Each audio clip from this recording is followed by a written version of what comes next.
Hello guys, ayan. Good morning. Good morning to everyone. Ayan, naglalakad ako kasi wala akong taxi for today. So, naghanap ako ng taxi dun sa kanto. Tingnan nyo, walang sasakyan. Kasi ano, di ba? May sakit daw yung driver ko. So, what to do? Kailangan natin pumasok sa work.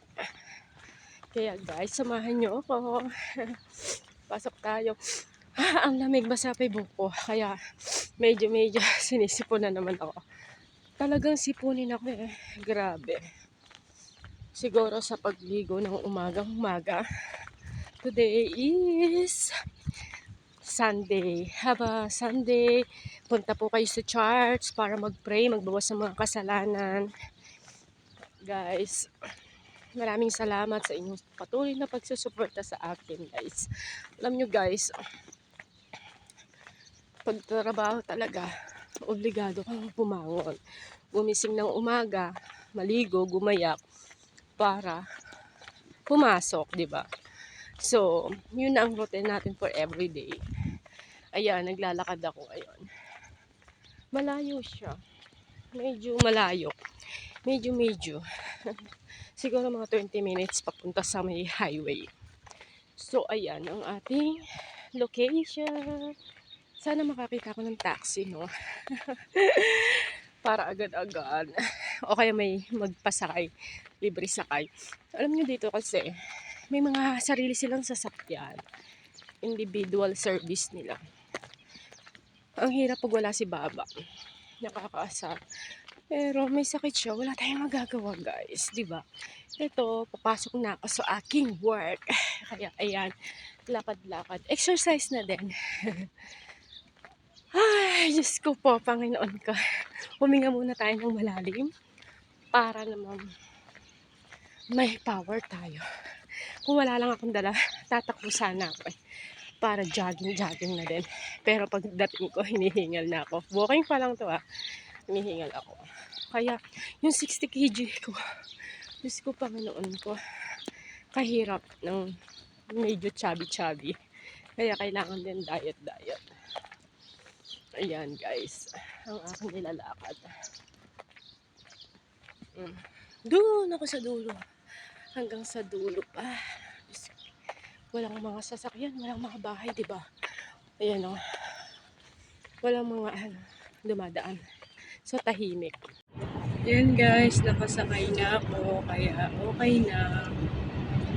Dito na ako sa highway.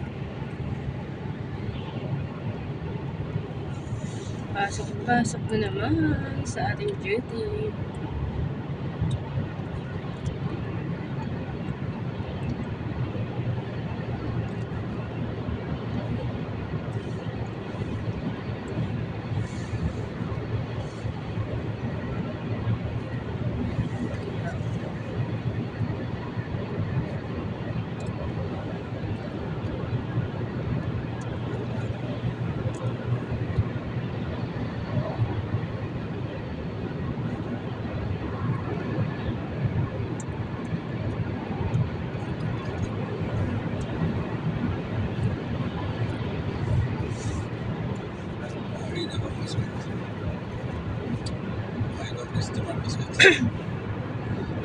مسكت ما في كستمر.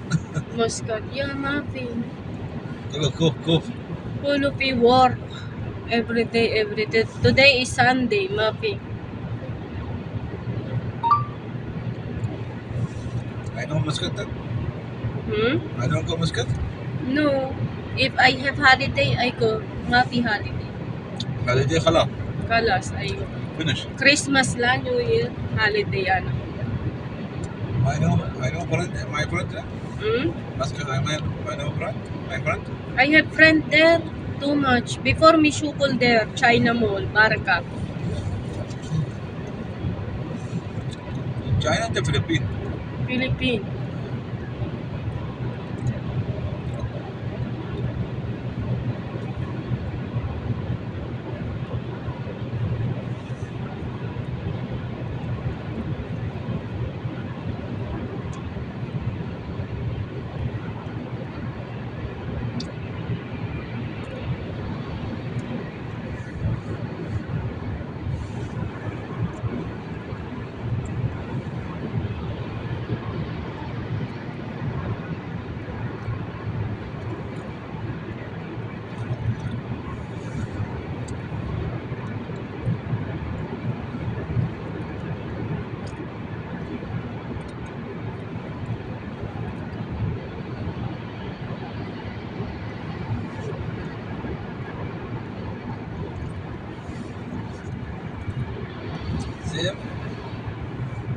orang Jepun suhar.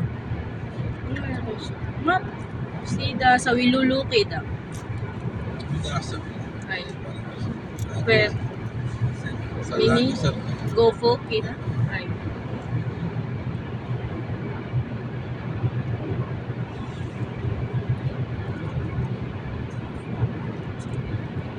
تأخر ساعة.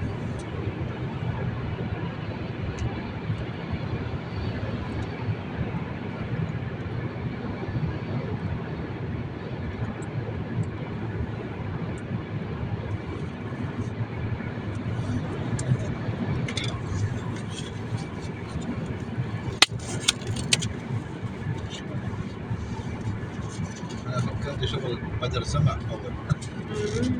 Inta? أنا فكرت شغل بدر سمع. Hospital? هي هوسبيتال. أنا شفتين يطلع بدر سمع. Oh.